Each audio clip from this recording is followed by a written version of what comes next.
Hi everyone, welcome back. Today I'm going to be talking about something that a lot of people have never heard of. It was actually a new one to me until I treated a triathlete just a few days ago. And so it's something called calf heart attacks. And this is something that affects runners and triathletes in particular. It can cause, really quite severe pain. And the key is knowing, how slowly to progress during the recovery period, because if you don't get that right, then you're going to just, continue to injure yourself again and again. And obviously, you don't want that, because every time you have an injury, you're going to be causing yourself more scar tissue, which, doesn't help with muscle tension. So I guess the question is, have you ever been out running and experienced, just some mild tension in your calf, but which then rapidly turns into a sharp tearing pain? Which is so bad, that you're forced to stop running. There's just, you just cannot continue because of the pain. Well, sometimes runners will experience micro tears in their calf muscle, and maybe they think they've just had a mild strain to the muscle, so they'll probably just sort of try and carry on. But what happens is that they end up in this sort of negative cycle, where each time they sort of go back out running again, they're going to injure themselves again, and each time the injury will get progressively worse. So this is the cycle that they will end up in. They'll go out for a run, and as I say, might feel just a mild bit of tension. Maybe they'll be running for a mile or two and everything will seem fine, and then suddenly they'll get this, sharp, sudden pain to the point that they have to stop running. So then they have a few days rest. They don't go out running, and they'll do lots of massage, and they'll think, okay, my calf feels better now. And so they go back to running. And the same thing happens again. They'll go out running again, feeling okay.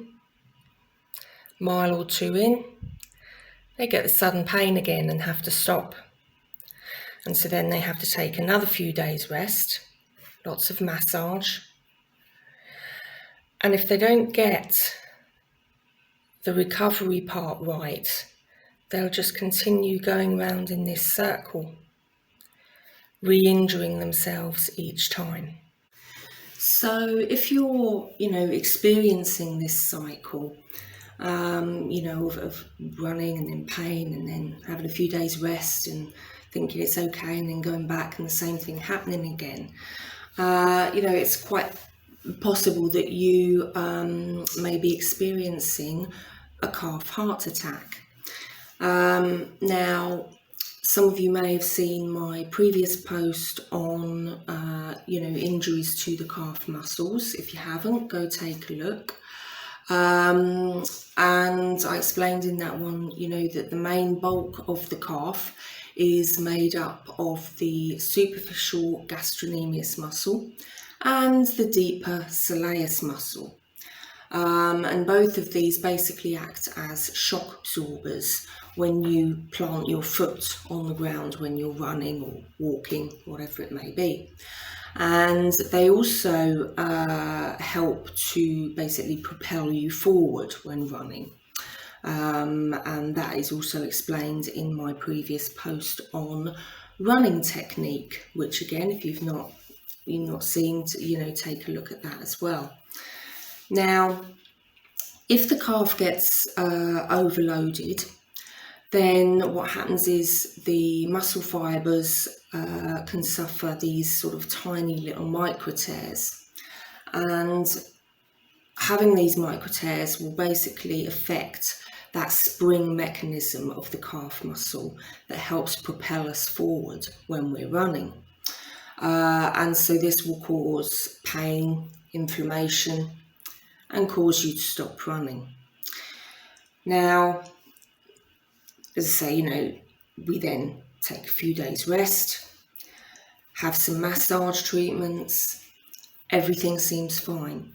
So, the healing has started and we think, yeah, it's okay to go back to running. But it actually requires a longer time than just a few days. And so this is why when you sort of go back running after a few days, injury reoccurs. Sometimes even when something appears to be healed on the outside, it's not necessarily healed on the inside. And, if we don't sort of gradually progress after the rest period, if we go straight back in like we were before, then, again, we're just increasing our risk of re-injury. So, firstly, I'm going to talk about the causes and the risk factors for these calf heart attacks. So one thing that certainly seems to be common in people that suffer with this issue is chronic exertional compartment syndrome.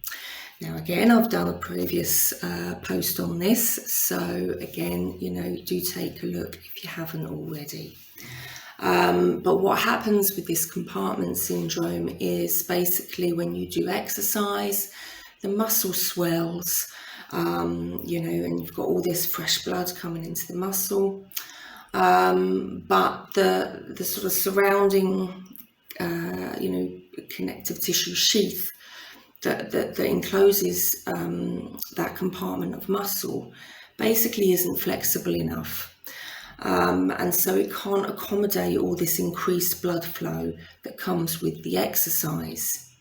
So the muscle is then constricted.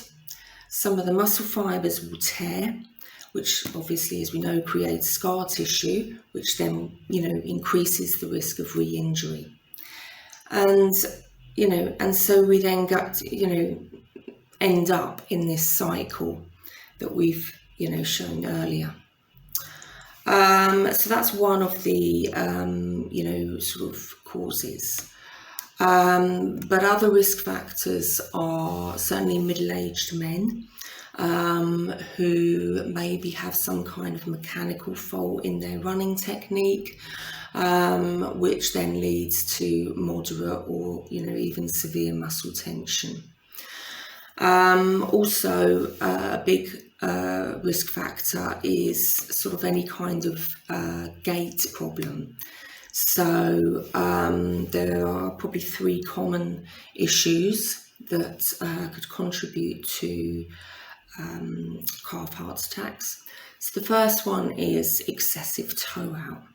So calf tightness basically limits the ankle from bending during toe off, which results in a lateral toe out pattern. i.e., pointing sort of out to the side. And this basically causes the calf to be loaded unevenly when you're running. So obviously if the impact isn't sort of being spread throughout the muscle, you're going to get problems. Another one is excessive anterior pelvic tilt. I've got previous post on pelvic tilt as well, so do take a look at that one if you feel that this is an issue for you. Basically having tight iliopsoas or hip flexor muscles just down the front there may pull the pelvis forward. into a tilted position, and therefore this will limit the activation of the glutes when you're running. Now, if you're not activating the glutes, then as you will know if you've seen my running technique post, then the calf muscle has to work harder and consequently can become overstressed and obviously then prone to injury. And the third gait problem is if you have a sort of an overreaching stride when you're running.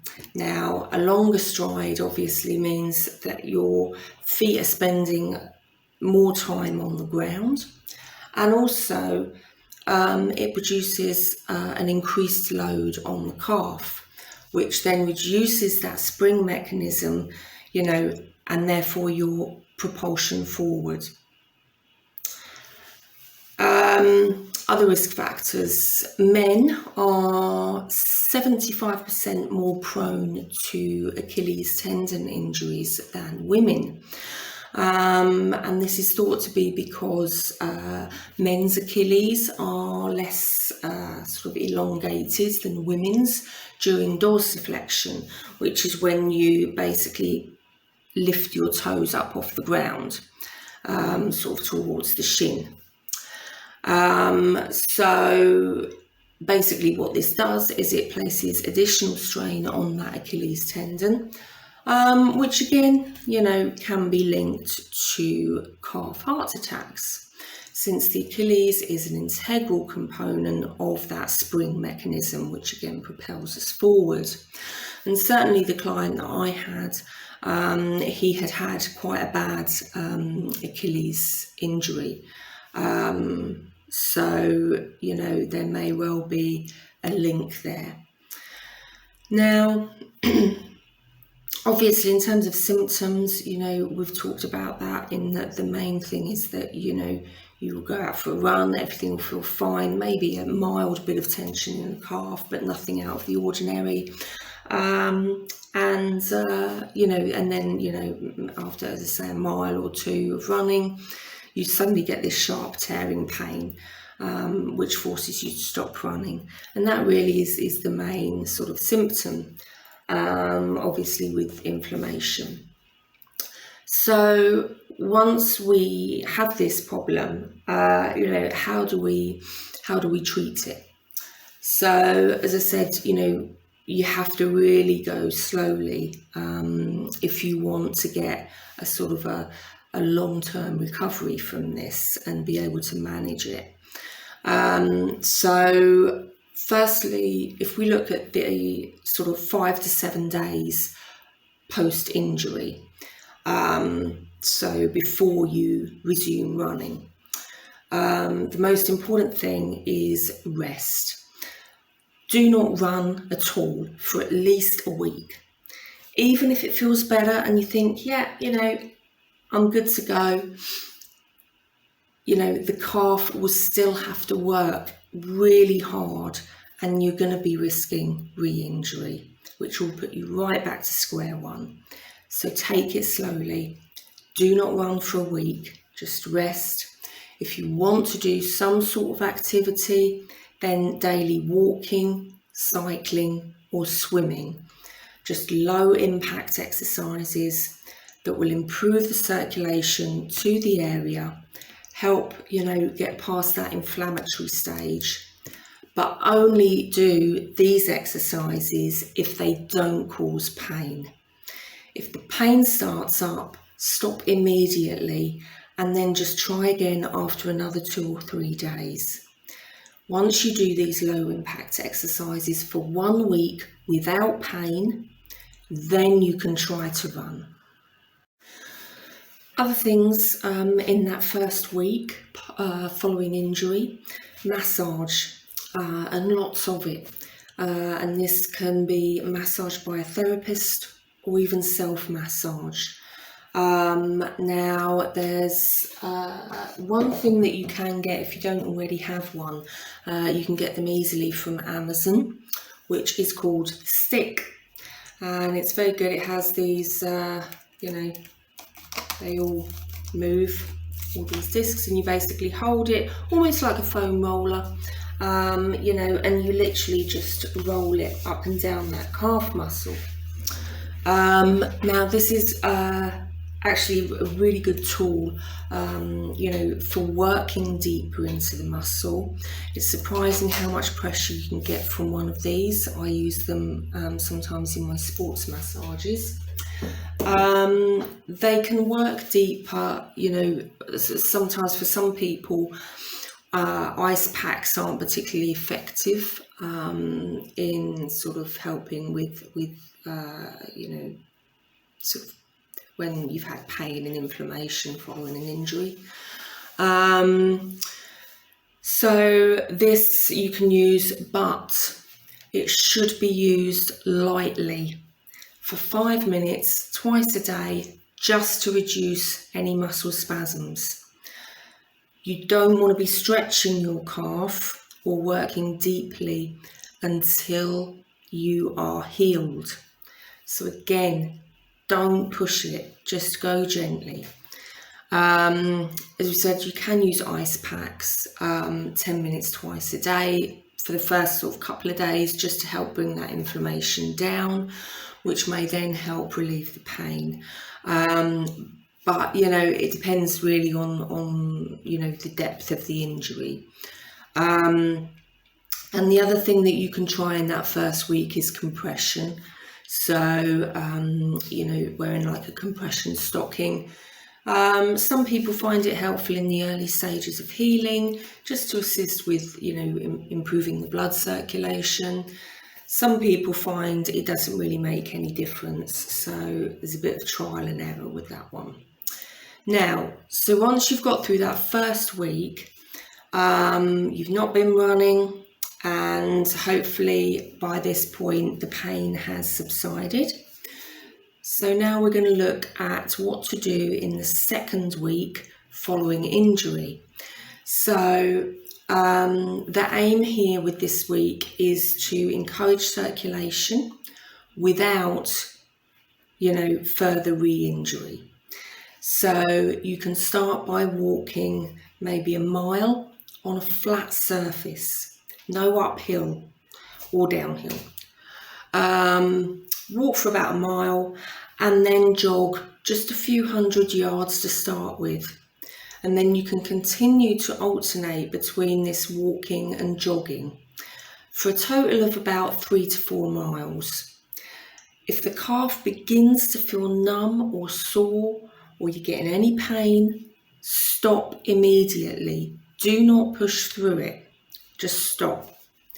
Your goal is to get as much circulation going through that muscle without re-injuring it.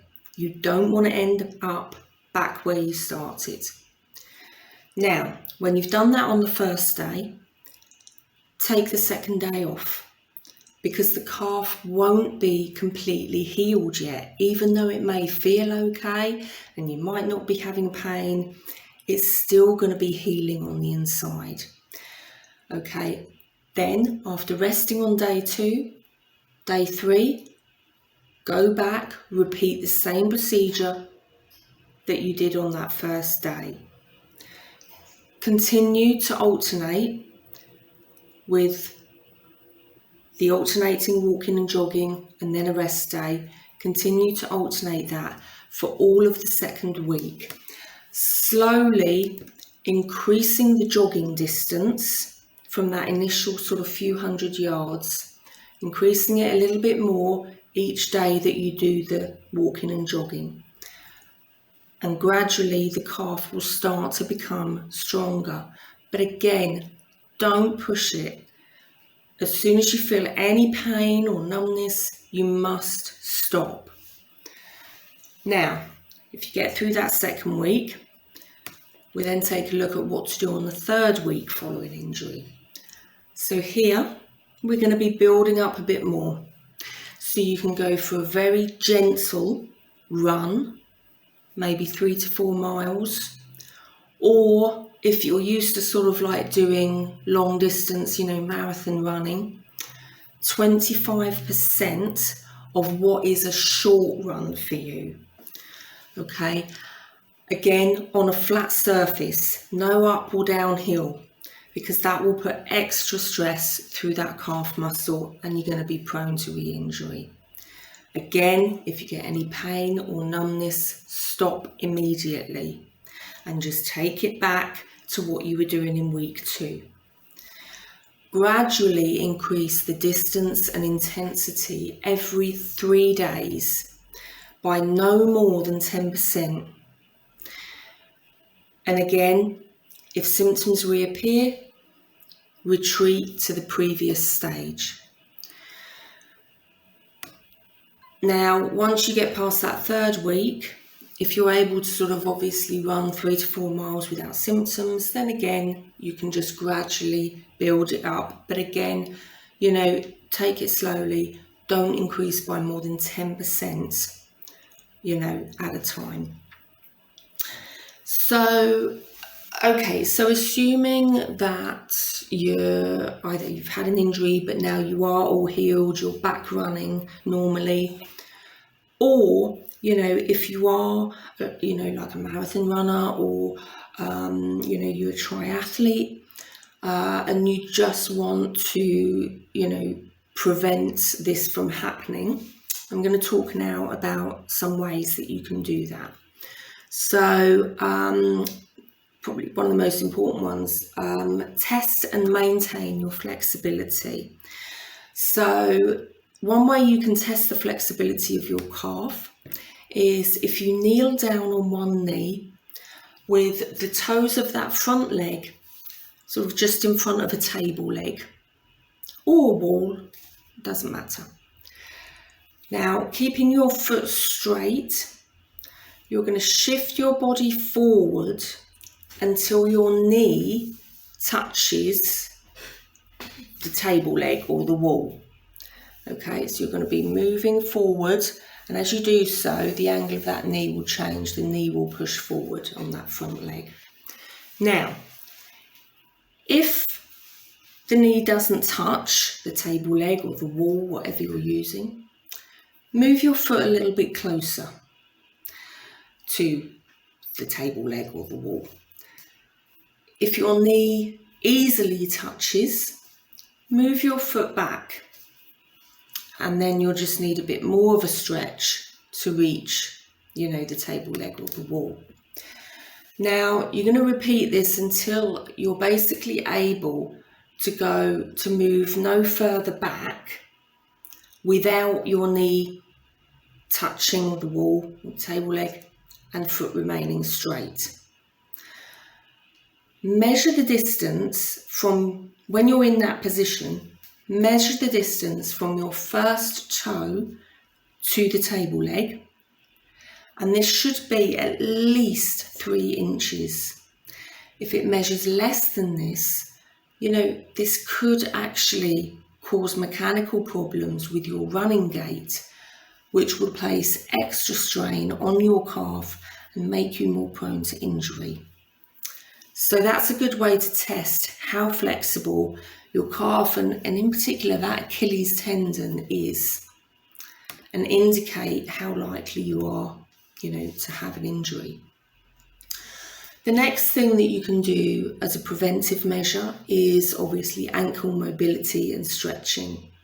Now, the calves and the Achilles tendons, you want to be stretching those for at least 5 minutes every day, particularly if you can't achieve that 3 inches on that previous test that we've just talked about. Now, calf stretching can easily be incorporated into basic activities. You know, everyone thinks, oh, you know, stretching is kind of this big additional thing that sort of takes time out of your life. Well, actually for your calves, you know, you could be just sat working at a computer and you can do sort of, you know, with your feet on the ground, raise your toes off the ground and then go onto a tiptoe. So you're doing like these heel and toe raises. You know, easy thing to do while you're sat at the computer or sat there watching telly in the evening. And again, you know, look at my previous post on calf muscles, because there are, a few different stretches there, so you can take your pick on which one you like the most. Okay, so the next preventive measure is we need to look at soft tissue restrictions. And this is where our stick comes in. If you get one of these, you can use it for 3 to 5 minutes a day on the calf muscle. It will help to minimise any scar tissue if you've already had an injury there. And also will help to maintain flexibility in the muscle and also in that sheath that surrounds the calf muscle that we were talking about with compartment syndrome. You want to use sort of as firm a pressure as you can tolerate, particularly, if maybe you've got a job where you're sitting for long periods, or, if you're making changes to your training and you're increasing the mileage or the intensity, then, that's a good thing to use. The other thing which, we say it all the time is warming up properly, warming up the soft tissues for 5 to 10 minutes, particularly when you're going for a run out in the cold or in the early morning, or maybe after a long day at work when you're a bit more tired. By warming up sufficiently, that will just really help to improve that spring mechanism in the calf, which helps to propel you forward and therefore will reduce the stress on that calf muscle from running. And another thing is to really be aware of training parameters. So, so this is things like distance, surface that you're running on, the intensity, the speed, the frequency of when you're running. Making any changes to your training should be gradual, particularly when you've had a calf heart attack already or any other kind of injury.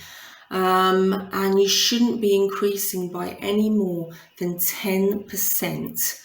And only involve changes to one of those parameters at a time. So, for example, if on week 1, if you are going to increase the distance that you're running, do that by no more than 10%, but then maintain the same speed, maintain the same frequency during the week that you're running, etc. Maintain the same surface. And you need to do this really to avoid, again, overloading that calf muscle, which obviously, again, makes you at a higher risk of injury. Footwear. I've talked about footwear. And the importance of having really supportive footwear when you're running. It is essential. If you've had repeated calf heart attacks in the same style shoe, then you might want to consider just changing to a slightly different style shoe, but again, still ensuring that it's fully supportive. Also, when you get new shoes for running, they're always going to feel different, even if you've got the same style. So just sort of transition into them slowly. Maybe do one day in the new shoes and then the second day in the shoes that you have been wearing, and then just sort of gradually introduce the new shoes. But also, even what a lot of people don't realise is even, your everyday shoes. So whatever shoes you wear when you're not running, can impact on your posture and your running mechanics, and so can still contribute to injury. Even, for example, in women, even a 1/2 inch heel can lead to reduced flexibility in the calf and the Achilles tendon. So there's just something to be aware of. Also, if we look at running mechanics, you can always see a sports therapist who specialises in running gait, and can assess, whether your flexibility, strength, footwear, overall movement patterns, whether any of these things are negatively impacting on your running mechanics, as well as offering, of course, that soft tissue mobilisation therapy. And of course, the big thing with any of these injuries is strengthening exercises. And, strengthening the calf and the glutes, which obviously you need to activate when you're running, is essential. Certainly, even more so if running is your only activity and you don't have those other sort of gym-based exercises or yoga or whatever it may be, to work on sort of those other muscles.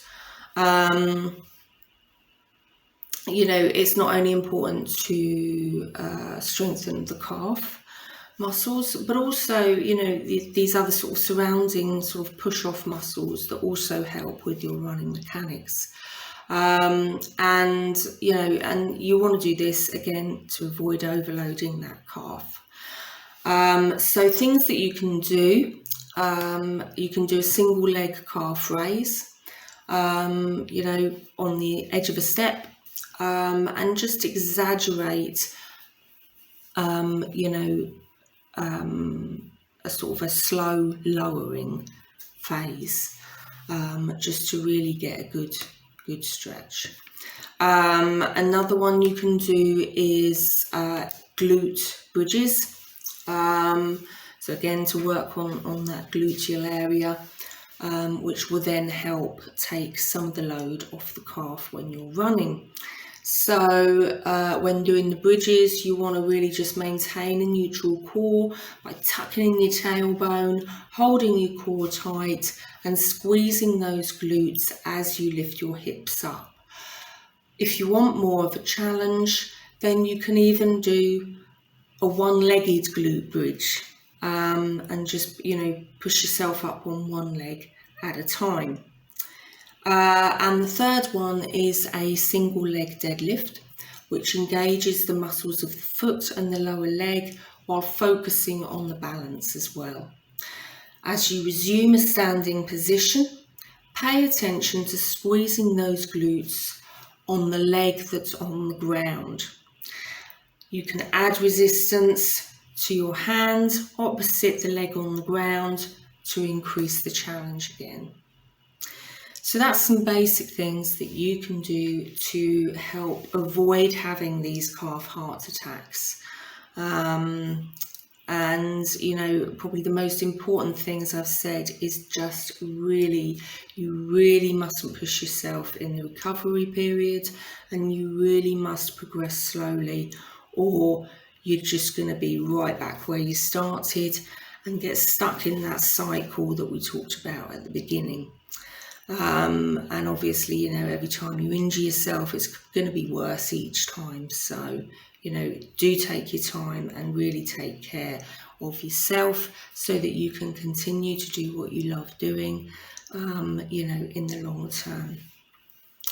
So, as I've said, if you've not already, do also take a look at the previous post I've done on calf muscle injuries, on the chronic exertional compartment syndrome, and also on sort of good running technique, because all three of those sort of tie in with what we've talked about today. If you've got any questions, do feel free to comment down below, or you can contact me through my Facebook or Instagram and I will come back to you. Also, feel free to subscribe to my channel. There'll be more posts coming out, and there are lots up already on various sports injuries and also medical issues and just general information about massage, so do take a look. But for now, that is really all from me. So I will see you next time, and take care.